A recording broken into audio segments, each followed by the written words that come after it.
Donc Marie Garcia, je suis infirmière au bloc opératoire Hôpital Aubenas, native d'Ardèche.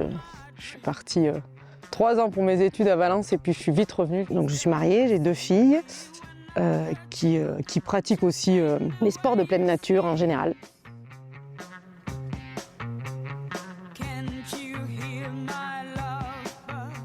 J'ai attaqué en 2004 réellement le raid, avec le raid du Pont d'Arc, avec mon frère qui m'a dit Marie, sors du canapé et viens avec moi faire du VTT et du trail. Et du coup on s'est lancé sur le raid du Pont d'Arc, donc qui était un triathlon vert, avec du VTT, de la course à pied et du canoë. Et du coup ça a matché puisqu'on a fini premier et du coup ça a été le début d'une grande aventure puisque depuis j'ai continué les raids ici, les raids plus loin, les championnats de France, les raids in France. Je pratique très peu le VTT toute seule, ou même le trail. Au jour d'aujourd'hui maintenant, passé 45 ans, là, j'aime partager plus que faire en solo, voilà, qui finalement m'apporte beaucoup moins en fait.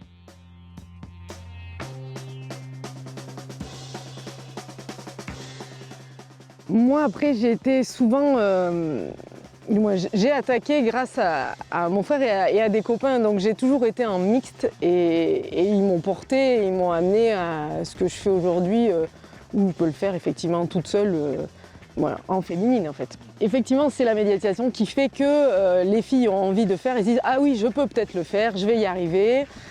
Parce que des fois on a le doute et puis on se dit effectivement que c'est pour les gars alors qu'aujourd'hui on a voilà, des vélos qui peuvent être adaptés ou qui même en étant un vélo gars, bon après il y a des géométries différentes hein, mais moi je me suis toujours adaptée avec des vélos de gars parce que les vélos de filles je les trouvais pas jolis.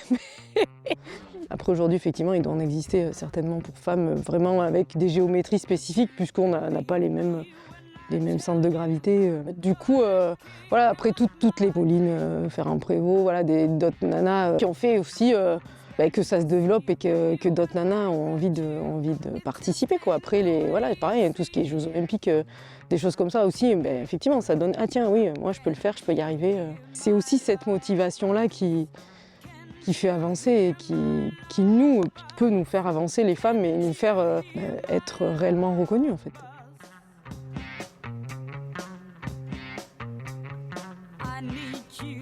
Je suis passée d'un 26 pouces à un 29, j'ai déjà fait un super gros bond en me disant est-ce qu'on va pouvoir, au départ c'était oui, t'es petite, ça va être peut-être difficile de le mener, oui c'est pas grave la maniabilité, c'est pas grave mais en fait c'était juste un confort exceptionnel, ça a été du tout au tout et si je devais retourner sur un 26 ce serait compliqué. Voilà, l'évolution du VTT aussi a fait que je trouve du plaisir et que je continue à la pratique.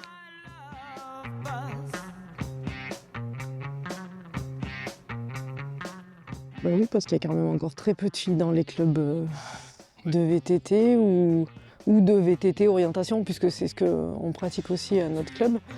Et encore, voilà, c'est dans la marge parce qu'elles se disent peut-être que c'est pas assez féminin, peut-être que voilà, mais ça touche en rien à la féminité.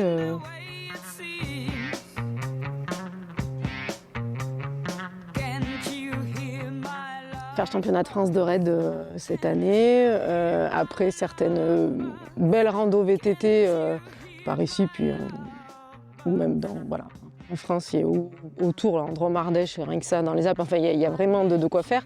Voilà, après là, le club Red Links dans lequel je fais partie organise une VTT orientation au mois de mars, le 14 et 15 mars, sur Salavas. Et puis après, peut-être le raid du Pont d'Arc, enfin voilà, des trucs que j'affectionne particulièrement, qui ont été mes débuts de compétition. Et puis je voulais parler aussi du raid au féminin, qui est une course exclusivement féminine, une course et une découverte tout simplement du raid, de la pratique des sports de pleine nature, avec du VTT, de la course d'orientation, du trail, ce mélange d'activités qui fait qu'on peut profiter pleinement de notre belle nature, qui se passe chaque année le week-end de la fête des mères. Au début, je le faisais avec les copines avec qui on faisait du raid.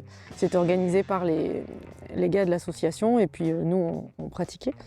Et au jour d'aujourd'hui, je fais découvrir chaque fois une copine différente ou une collègue de boulot et justement pour qu'elle partage ça et qu'elle découvre cet enchaînement d'activités.